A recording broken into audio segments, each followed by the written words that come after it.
Canadian female powerlifter April Hutchinson has been suspended from the sport for 2 years for taking speaking out actually on this show about trans athletes competing in the sport. The Canadian Powerlifting Union used comments she made against her rival, transgender record-breaking powerlifter Anne Andres, right here on Uncensored as part of the reasoning for the suspension. Here's what she said that apparently was so awful.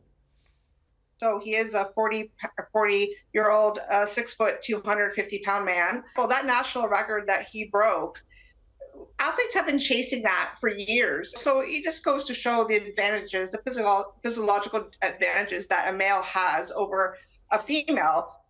Well, April joins me now. Well, April, first of all, I'm appalled that you've been suspended.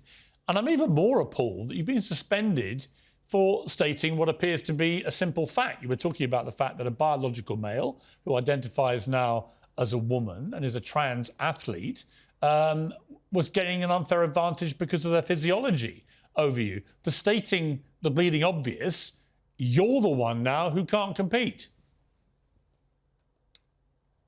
Yeah, exactly. I guess saying truth and fact, calling Andres a biological male is considered hate speech and goes against their social media code. When talking about sports, Piers, you would know this, you have to state what the person is. So I was actually thinking I was being polite saying a biological male, and I was, in fact, saying the truth. So bodies play sports, not identities. So when we're talking about sports, especially powerlifting, a strength sport, you need to say, call a man, call a woman. Right, because physiology, I'm afraid, is physiology. There's nothing to get away from it. It just seems completely ridiculous to me that for calling this out, this shocking unfairness towards women born with female bodies in women's sport, you can now not compete. I mean, how do you feel about this? I mean, this was a week ago that I found out. I was sitting there on the couch. I opened the email from the ethics committee.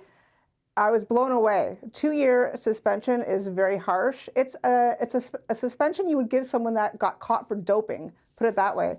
So, I mean, everyone's still shocked about it. I'm very upset. I'm very hurt by my federation. And I do feel that this suspension was issued, let alone focusing on my terminology, to deviate from the real topic at hand, which is unfairness in sports. Yeah, I mean, I saw Megan Rapinoe, the football player, soccer, of course, over in America, who has just retired. And right at the moment of her retirement, she said, oh, what I'd really want is to see trans women playing in the US women's national soccer team, which is great because it means her place won't get taken. And my response would be, OK, so what happens if Lionel Messi, who's playing in the MLS in America, what happens if he decides to identify as a woman? A, he can, if he wants to. B, there'll be no law against him prohibiting him from playing for the American women's national team. Is that the way we're going to go? Where Lionel Messi suddenly says, I'm a woman, and breaks even more records, but makes it irrevocably impossible for an actual woman to compete. That is where this is going if we're not very careful, isn't it?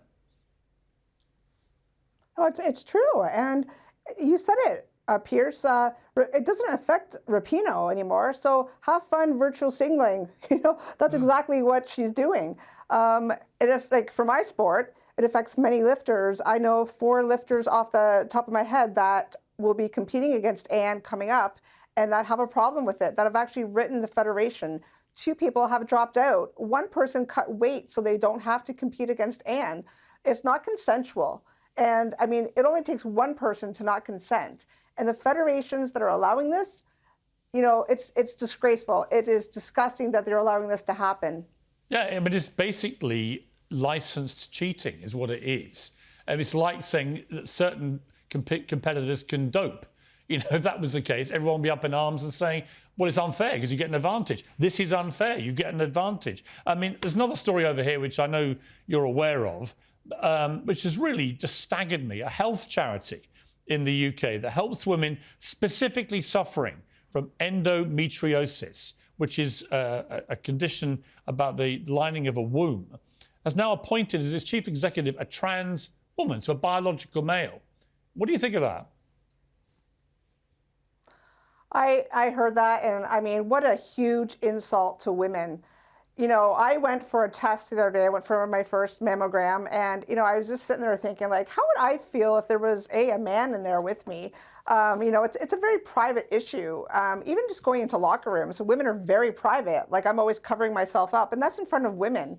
So you take something like so private, like a health condition, and you appoint a man in charge. A huge slap to women's faces. Yeah, it's nuts, isn't it? April, are you going to appeal against your suspension?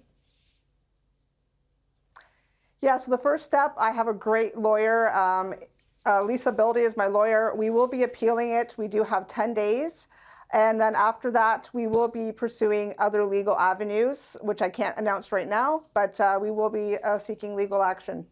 Well, I'm very sorry again that it's come to this and that this show has played a part of this ridiculous suspension. I wish you luck with the appeal. We'll follow it. We'll keep in touch, and I wish you all the best. Thank you so much for having me again.